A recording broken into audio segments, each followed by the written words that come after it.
It doesn't look like the porcelain's cracked, although I do see some awful black marks on that L bracket. Either way, I'm definitely not going to chance opening that cutout.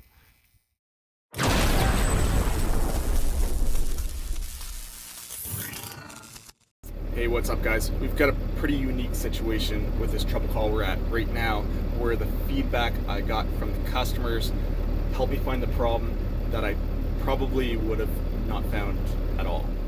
Alright, so first thing, we'll take a look at the calls on my computer. That sun is crazy bright and it's getting in my camera lens awfully bad right now. So we're going to try and work around that. I've got 3 calls on my computer. Get out of there, son. There we go. How's that? Alright, we're good. So we've got 3 calls on the computer. One says no power, 31 customers affected.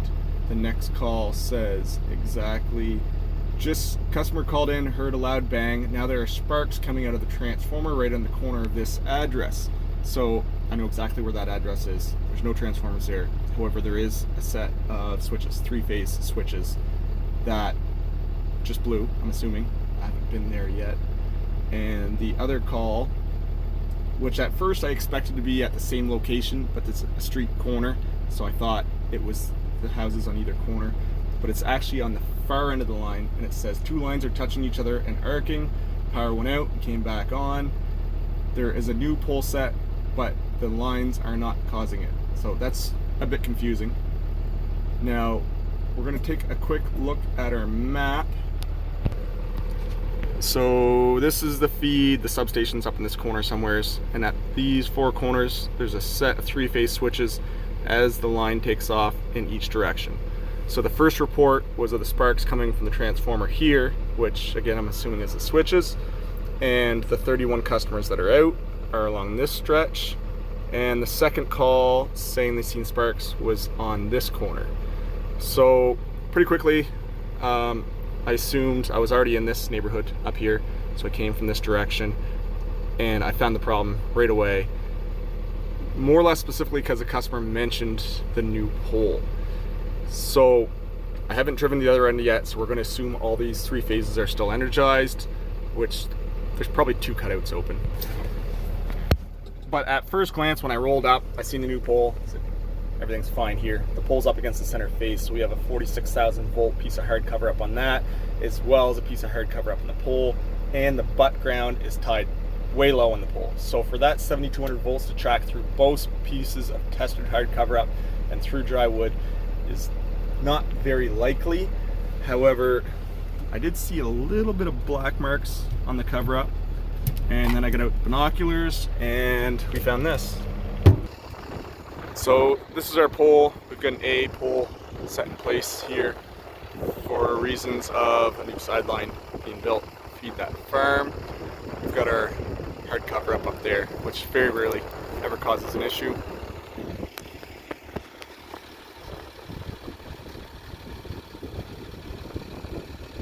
And we're looking through our binoculars now. If I can hold this steady.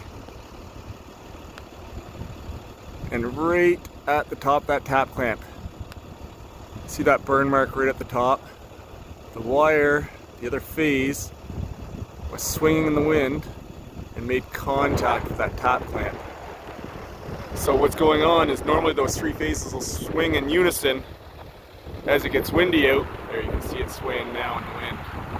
However, that center phase being up against the pole, they get swinging enough, and it's, well, there you can see them now going again. So if there are a couple cutouts in the open position, the line will hold as is right now, but it's only going to open back up again.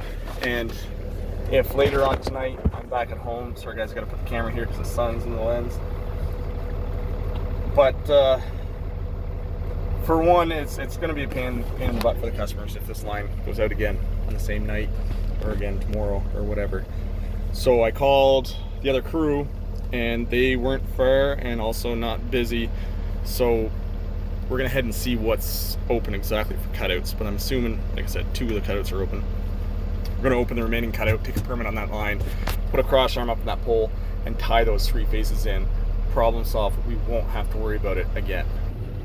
before we check and see what's open for the switches, I wanted to give a huge shout out to Teresa in Nova Scotia. This message popped through last week from Teresa, and she's actually part of a training crew right now. I believe she said the program was line construction and maintenance. It's a power line technician and lineman course. There are 27 students on the course, and they're all done their book work, heading out into the field next week. They're going to be with a variety of different contractors, many of whom I've worked with or worked alongside.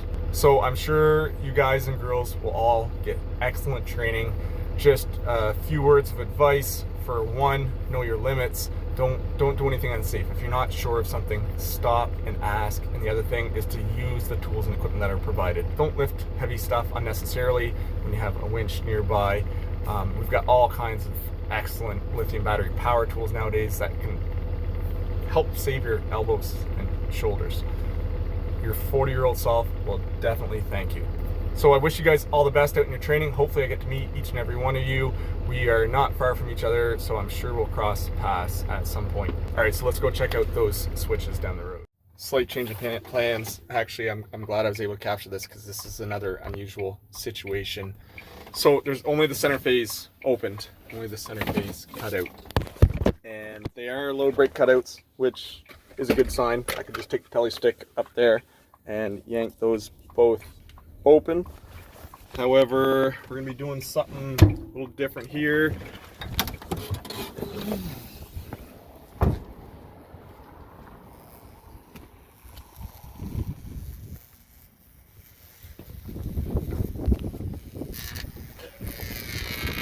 So that center phase cutout opened, and that next cutout is still closed in, and it's arcing quite bad actually.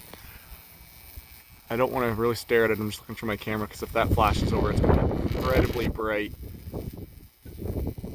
It doesn't look like the porcelain's cracked, although I do see some awful black marks on that L bracket. Either way, I'm definitely not going to chance opening that cutout. Something's wrong up there. I open that up, we could have a real nasty flash and end up dumping the sub. What my plan was to the crew's not going to be long, so I was going to have the crew stand by here and set up. I was going to head to the substation, pop the breaker open. That's going to kill power in the whole area, a ton of customers, which I don't want to leave out for long. While the power was out, I'd have the crew untap that switch, turn the power right back on. It'd be like maybe a 3-minute outage. But that guy's starting to arc. Oof. Wow. Yeah. Okay. We're not going to mess around with that. We're going to head right to the substation. So we're going to open that up and untap that switch. So you said I can head to the sub and open 6556 R002. I can then open 8011 SO18 and remove leads. Then install working tag 137401. And then head back to the sub and close 6556 R002 and report. Alright, so we're at the substation here now. My backup just called. They're like 3 minutes down the road, so they'll be here in a second. One thing I do want to mention, if it was the tap clamp that was arcing, I would have just opened those cutouts. Once the load stops, that's going to stop arcing. This one here, it might just be the connection going into the cutout, but I can't be sure. And I don't want to be staring at that thing and it blow while my stick's up there. And we don't know how much load we're breaking either. So we're gonna do it the safe way. As soon as I get this recloser opened up, we're not gonna be able to capture any more footage.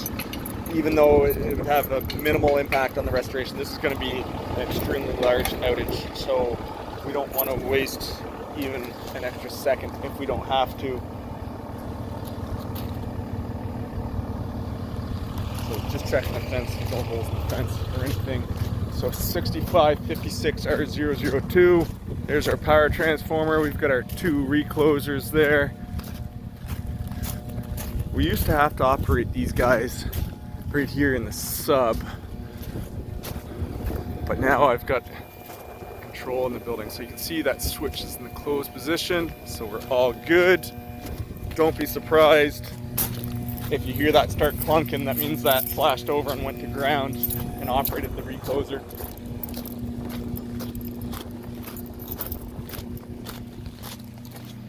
This is a brand spanking new building.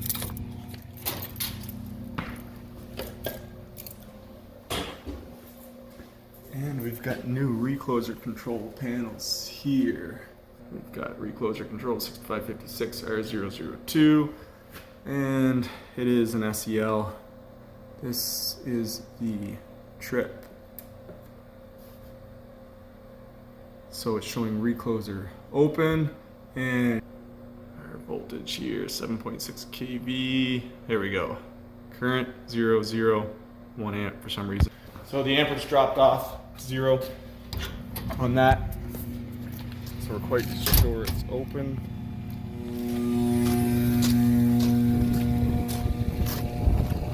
And we're just going to confirm on the unit that that recloser is now in the open position. My partner just rolled in. We're going to go clear those cutouts and get this line closed back in. Alright guys, so we've got the majority of the customers back on now, and just before I report my switching steps, I'm going to take a look at my other protection points, because I know he's going to mention those when I call in.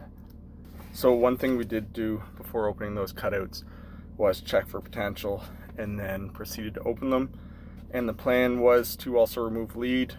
Once we got there, didn't have to remove lead.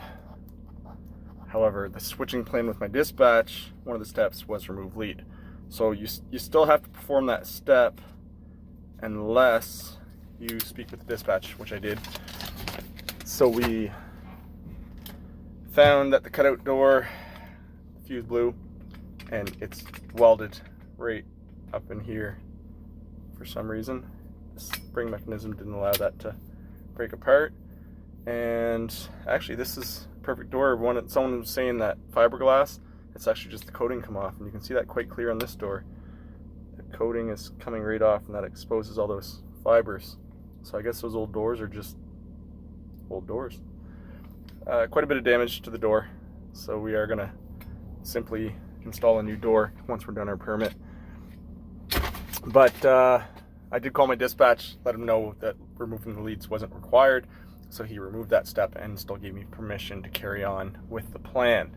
So everyone's back on now. I just simply have to report it, and once we get to that pole, I don't know if we'll get any footage there or not, but all we're going to do is remove that orange guard, put a 7-foot cross arm, tie those phases in, and head back to that switch that was there, and close it back in, and everyone's power will be back on.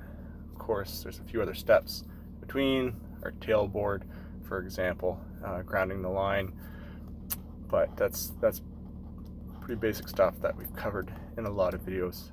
8011 SO18, 8011 SO17, and 8011 SO38. You agree with those protection points? Yeah, 10 for I agree with those 3 protection points, being 8011 SO18, 8011 SO17, and 8011 SO38.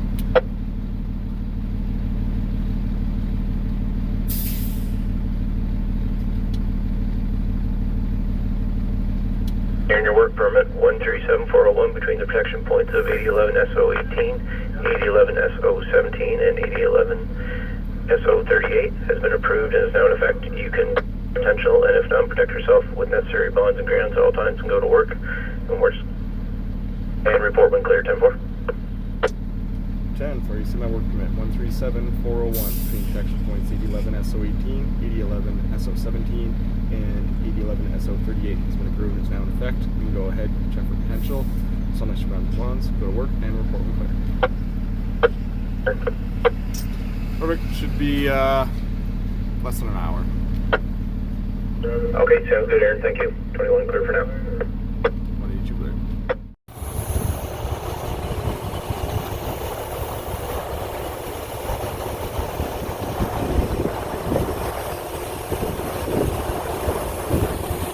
Alright, so the boys are up in the air now, working away, ready to ground the lines. The only other 2 steps that we missed for the coverage for the rest of the video, we opened a normal open point on either side of our work area where there's a potential for backfeed. So we've got those switches open, doors removed and tagged, and boys are putting the grounds on there now. I'm gonna ground all 3 phases, remove that hard cover up, tie those phases in, and we'll be out of here. Gonna be losing daylight here pretty quick, so as soon as the boys are done getting those phases tied in, we're gonna get this line closed in and strike her for home.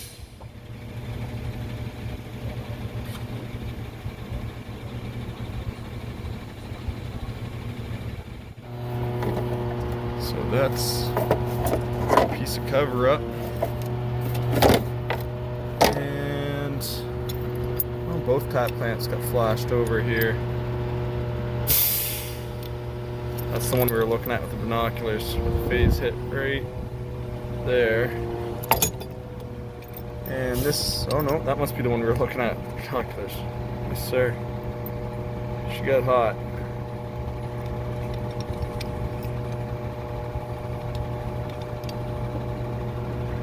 Well, easy call.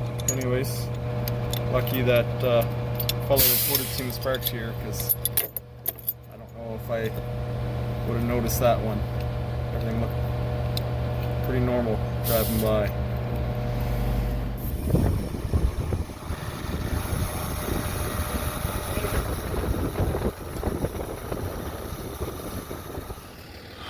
Alright, we've got our normal open close back in. Losing our last little bit of daylight here now. So, as you've seen in that last shot, we've got the 3-phase tied in. Normally we'd take the extra 15 minutes to tie in the telephone and the triplex, but that pole is going to be a 3-phase takeoff. They're going to build a transformer bank in there for that farm. So, boys are going to be back on that pole anyways, and they're actually going to dismantle the 3-phase that carries on down the road. All kinds of work going on here. So we don't have to worry about that line going out again. The wind's picking up off and on, a couple somewhat heavy gusts there while we were working. But this was a different one. It was interesting. I don't know if I would have found that fault location if it wasn't for the customers that called in. It was a pretty hard one to spot. Line would have held, might have held for the whole night, but I don't know when the crew's going to build that line. It might be another week or two. So there's a good chance there could have been more problems, which would have really had me scratch my head. But anyways, this is a good one. Something a little different. Thanks for stopping in as always, guys. Again, best of luck to the crew in Nova Scotia. Teresa, thanks for reaching out. I hope to meet you all in the field, and be safe, guys.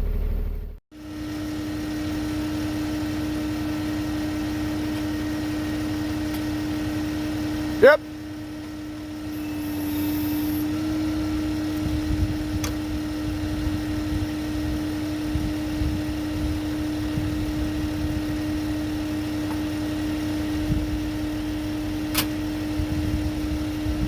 Not even a spit.